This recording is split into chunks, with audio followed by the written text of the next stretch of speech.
Hey guys, let's get more news about Lakers, but first, don't forget to subscribe and leave your like. Lakers LeBron James, Anthony Davis land on injury report amid worrisome health issues. Every game still matters for the Los Angeles Lakers this late in the 2023-24 NBA regular season. While they are assured to play at least in the play-in tournament, the Lakers' primary goal is to make it to the top 6 of the Western Conference standings for a guaranteed spot in the playoffs. However, there is a possibility that both of their two best players in LeBron James and Anthony Davis will not be able to suit up and play this Tuesday in an important showdown versus Stephen Curry and the Golden State Warriors at home. Both Davis and James are on the Lakers' injury report, which has often been the case for the two superstars this season. Davis and James are listed as questionable because of left eye soreness and flu-like symptoms, respectively. It can be recalled that Davis's eye took a hit in the first half of Sunday's 127-11 home loss at the hands of the Minnesota Timberwolves. He then exited the contest and did not return. Before he left, Davis only scored 4 points and had 4 rebounds, 3 assists, and 2 steals in 12 minutes. It's also the same eye that Davis hurt during last March's meeting with the Warriors, though he was able to see action a couple of nights later. James, on the other hand, is in danger of missing another game for the same reason he was forced to sit out the date with the Timberwolves. The last time he saw action was during last Saturday's 116-97 win over his former team, the Cleveland Cavaliers, in Los Angeles. The four-time league most valuable player had 24 points and 12 assists along with 5 rebounds and a block in 36 minutes of action in that outing. On the season, James is leading the Lakers with 25.4 points per game, while also pacing his team with 8.2 assists per outing.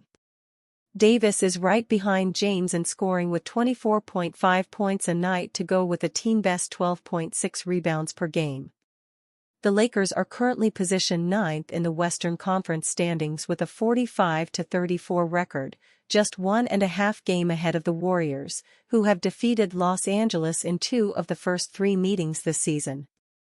In the most recent clash between the two Pacific Division rivals, the Lakers fell prey to the Dubs at home last March, 128-121. Davis, however, was not able to play from the second period to the fourth quarter of that game because of the aforementioned eye injury, seeing action for just 12 minutes and chipping in 8 points and 4 rebounds. James, meanwhile, played 38 minutes and provided a near triple-double production of 40 points, 9 assists, and 8 rebounds. If at least one of Davis and James gets ultimately ruled out for the final regular season game versus the Warriors, the likes of DAngelo Russell, Austin Reeves, and Rui Hachimura will see expanded roles this Tuesday. Apart from Davis and James, the Lakers also have Jalen Hood-Schifino, Jared Vanderbilt, and Christian Wood on the injury report ahead of the Warriors game, though all of those 3 players have been ruled out already. Hood-Schifino is recovering from a lumbar disc surgery, while Vanderbilt has a right midfoot sprain.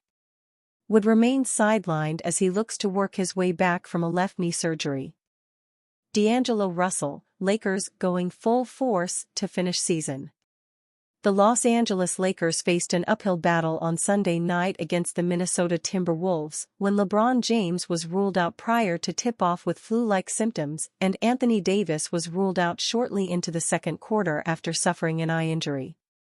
This left DAngelo Russell, Rui Hachimura, and company to carry the load.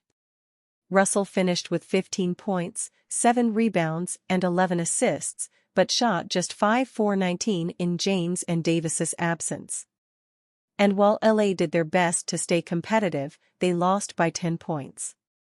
The loss dropped them back into the number 9 seed in the Western Conference postseason picture. It would have been hard for the Lakers to expect any other result without their 2 best players, but Russell didn't want to use that as an excuse. The Lakers guard urged his teammates to do what they can to step up in their absence, even after losing Davis in the middle of the game. Just try to scrape one. I think everybody had to step up, everybody had to lock back in not having those guys and what we were gonna do from there. So just man up. Given where the Lakers are in the standings, a first-round matchup with the Timberwolves could be very much in the cards. Russell was asked if these regular season matchups could affect a potential first-round series against a team like Minnesota.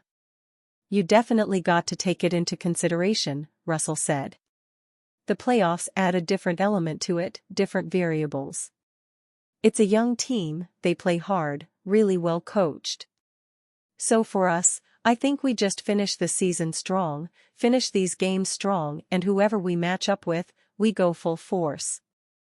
I don't think we care about the teams that are doing well versus how they're going to look in the playoffs. It's experience versus inexperience in the playoffs, that kind of gets you over the hump. So I like our chances versus anybody. The Lakers are almost guaranteed to go into the play-in tournament. And if they escape that, they will either be the number 7 or number 8 seed and face one of the Timberwolves, Denver Nuggets, or Oklahoma City Thunder. Those are all extremely different matchups, but Russell seems confident in the Lakers' chances regardless. They first need Davis and James back in the lineup to have their best chances at finishing 3-0 in their final trio of games. Hachimura, the only Laker to finish above 20 points in the loss, spoke about what it's like to play without James or Davis in the lineup and what kind of adjustments needs to be made from that moving forward. "Yeah, it's tough," Hachimura said. "Two of the main guys didn't play tonight. But no excuse, we've been through this before. Just the whole situation, back-to-back after all the road games. So it was a tough one tonight. But we'll get a little rest tomorrow and get ready for Tuesday. I think LeBron's gonna opt out no matter what. NBA Insider believes Lakers superstar will opt out of contract at end of NBA season. LeBron James' highly touted move to the Los Angeles Lakers has not quite worked out as planned. Under his leadership, the Lakers did go on to win the NBA championship in 2020, but the team has struggled to match the franchise's lofty expectations. Overall, the Lakers have a 252-216 record since the four-time MVP joined the team, and they have missed out on the playoffs in 2 of those seasons. According to one NBA insider, LeBron James could take the decision to opt out of his current contract with the Lakers. Brian Windhorst, who has been covering James' career closely since a young man, believes that passing on his option for 2024-25 could be beneficial to the superstar. "I think LeBron's gonna opt out no matter what. And the reason I think he's gonna opt out no matter what is even if he just signs back for 1 year, the only functional way for LeBron to get a no-trade clause is to sign a new contract," said Windhorst. "If he extends the contract he's in or picks up that option, extends onto it, he can't get a no-trade clause." The insider was speaking on the Hoop Collective and insisted that an opt-out does not mean James will leave the Lakers. With the news that his Bronny James has declared for the NBA draft, LeBron James will likely look for more flexibility in his upcoming deal. The 39-year-old, who is now in his 21st year in the league, has made it clear that he hopes to one day play alongside his son. And you, fan, what do you think of the situation of LeBron James? Leave your opinion in the comments.